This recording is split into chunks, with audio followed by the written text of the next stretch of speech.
여러분 평안하십니까? 오늘도 말씀과 함께 주님의 은혜 가운데 거하시기 바랍니다. 오늘 말씀은 다니엘 11장입니다. 천사는 기운을 차린 다니엘에게 앞으로 일어날 일들에 대해 말해주는데요. 이제 내가 참된 것을 내게 보이리라. 보라, 바사에서 또 새 왕들이 일어날 것이요 그 후에 넷째는 그들보다 심히 부요할 것이며 그가 그 부요함으로 강하여진 후에는 모든 사람을 충동하여 헬라 왕국을 칠 것이며. 먼저 바사, 페르시아에 대한 예언인데요. 새 왕들이 일어날 것이며 그 후에 넷째 왕은 누구보다 많은 재물을 모으게 될 것이라고 말합니다. 그리고 부요함으로 강해진 뒤에는 헬라 왕국, 그러니까 그리스를 치게 될 것이라고 말합니다. 이 넷째 왕이 누구인가? 학자들은 아하수에로로 알려진 크세르크세스 1세라고 말합니다. 아하수에로는 매우 큰 권세를 가졌던 통치자였으며 부자였기 때문이죠. 그리고 그리스가 통치하던 영토를 침략한 적이 있기 때문입니다. 3절과 4절은 그리스에 대한 내용인데요. 장차 한 능력 있는 왕이 일어나서 큰 권세로 다스리며 자기 마음대로 행하리라. 여기서 말하는 능력 있는 왕은 바로 알렉산더 대왕입니다. 알렉산더는 아버지 필리포스의 뒤를 이어 20살의 나이로 마케도니아의 왕이 됩니다.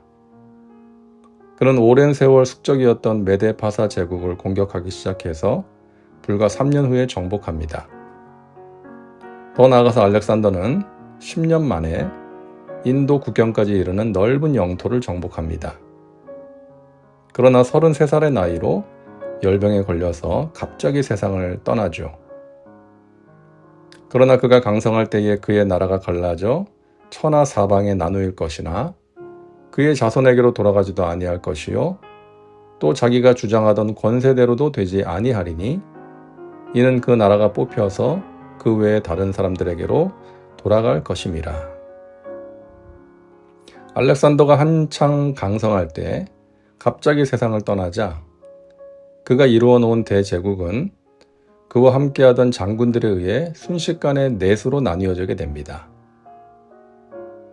알렉산더의 일화 가운데 이런 이야기가 있죠. 하루는 그가 땅에 누운 채 통곡을 합니다. 부하들이 왜 우는지를 묻자 알렉산더가 이렇게 대답했다고 하죠. 내가 죽으면 딱 내가 지금 누워있는 이만큼의 땅만 필요할 것인데 왜 나는 그렇게도 많은 땅을 정복하려고 했단 말인가. 인생의 허무함 그리고 자신이 이룬 일들에 대한 허탈감에 빠졌던 것이죠. 알렉산더의 말대로 그와 그의 후손들은 알렉산더가 이룬 업적을 누려보지도 못하고 죽었습니다. 그가 그 많은 영토를 차지하기 위해 얼마나 많은 전쟁을 치루었으며 그 과정에서 얼마나 많은 사람들이 죽었겠습니까? 도대체 무엇을 위하여 그렇게 싸웠고 그렇게 많은 사람들을 죽게 한 것일까요? 많은 땅을 정복하여 가진들 인생은 허무하다는 것, 그리고 인생의 진정한 의미를 진작에 알았다면 얼마나 좋았을까요? 오늘날에도 많은 사람들이 더 많은 것을 가지려고 하고 더 높은 자리에 오르려고 합니다. 소위 성공이라는 목표를 향해 달려가고 있는 것이죠. 하지만 그 전에 무엇이 진정한 성공이요 행복인지를 알아야 하는 것입니다. 이 세상의 것들을 아무리 많이 가진들, 아무리 높은 자리에 오른다고 한들 인생의 참된 의미를 알지 못하면 허무할 수밖에 없고 만족이 없이 더 많은 것을 계속해서 추구하게 되는 것입니다. 알렉산더의 장군들은 왕이 이루어 놓은 제국을 넷으로 나누어 가졌습니다. 이 네 나라를 다스리는 권세들 중에서 가장 큰 세력을 과시하면서 이스라엘에게 영향을 미쳤던 것은 애굽을 중심으로 한 프톨레마이오스 왕조와 시리아를 중심으로 한 셀레우코스 왕조였습니다.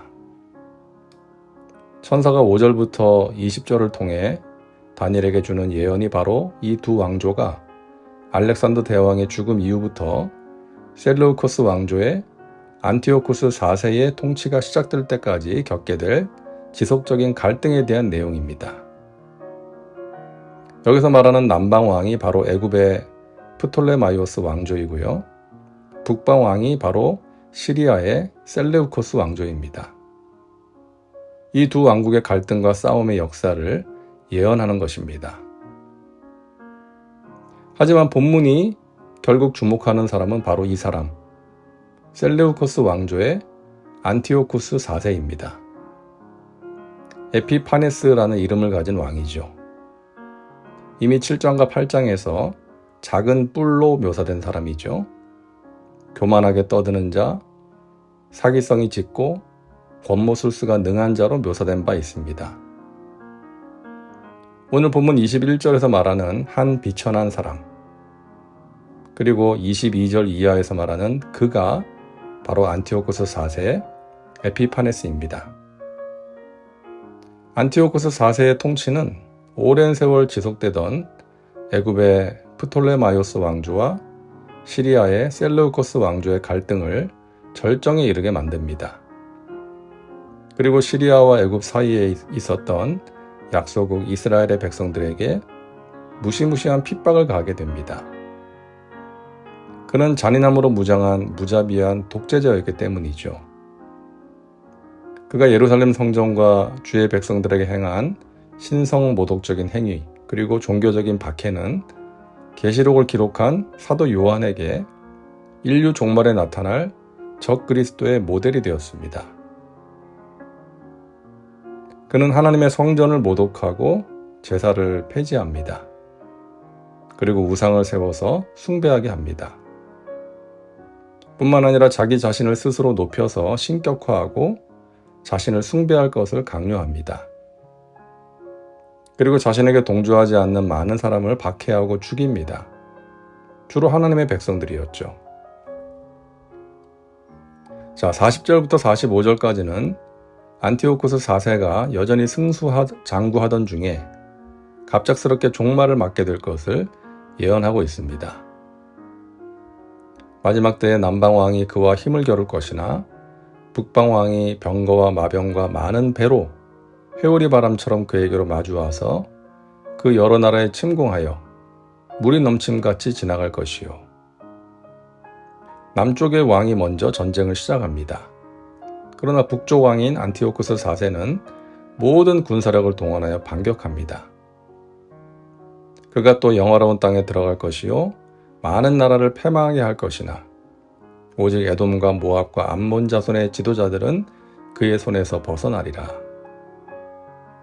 그 결과 북쪽 왕은 영화로운 이스라엘 땅, 팔레스타인 지역으로 들어와서 많은 나라를 패망하게 할 것이지만 이스라엘의 적국이었던 에돔과 모압과 암몬 자손은 그의 손에서 벗어나게 될 것입니다. 그가 장막 궁전을 바다와 영화롭고 거룩한 산 사이에 세울 것이나 그의 종말이 이르리니 도와줄 자가 없으리라. 그는 자신의 장막 궁전을 바다, 지중해를 가리키는 것으로 봅니다. 그리고 영화롭고 거룩한 산, 이 산은 거룩한 성산인 시온산을 가리키는 것이죠. 그 사이에 세우지만 결국은 죽게 될 것입니다. 자신의 장막을 이스라엘 땅에 세워서 이스라엘을 멸절시키려 했던 그는 결국 하나님의 진노 아래 종말을 맞이하게 될 것입니다. 자, 오늘 말씀을 보면서 놀라운 것은 하나님께서 미래에 일어날 일들을 정확하게 다니엘에게 알려주셨다는 것입니다. 바벨론을 정복한 메대와 바사, 그리고 그 후에 일어난 헬라, 그리스 제국, 그리고 제국의 분열과 전쟁, 그 후에 등장하게 되는 핍박자까지 세계의 역사를 통해서 오늘 이 시대를 살고 있는 우리에게 마지막 때에 일어날 일들을 알려주시는 것입니다. 마지막 때가 되면 세상의 권세가 믿는 자들을 박해하는 일들이 일어나게 될 것입니다. 하지만 아무리 권세가 대단해도 세상의 권세는 끝나게 됩니다. 예수님 다시 오시는 그날까지 세상의 권세는 계속해서 새롭게 세워지고 또 망할 것입니다. 그리고 그 끝에 그리스도의 왕국이 임하게 될 것입니다. 자, 내일은 다니엘서의 마지막 부분을 함께 보도록 하겠습니다. 기도합니다. 사랑과 은혜가 풍성하신 하나님, 오늘도 말씀과 함께 살게 하시니 감사합니다. 인류 역사를 주관하시고 인간의 생사와 복을 주관하시는 하나님, 우리는 하나님의 손안에 있는 하나님의 백성들임을 믿습니다. 하나님께서 우리를 지켜주시고 인도하시며 우리를 향하신 선하신 뜻을 이루실 줄 믿습니다. 믿음으로 인내하고 승리하는 하나님의 백성들 되게 하옵소서. 마지막 때가 가까이 이르렀으니 정신을 차리고 깨어 기도하게 하옵소서. 예수님의 이름으로 기도하옵나이다. 아멘. 오늘도 말씀과 함께 은혜 가운데 거하시기 바랍니다.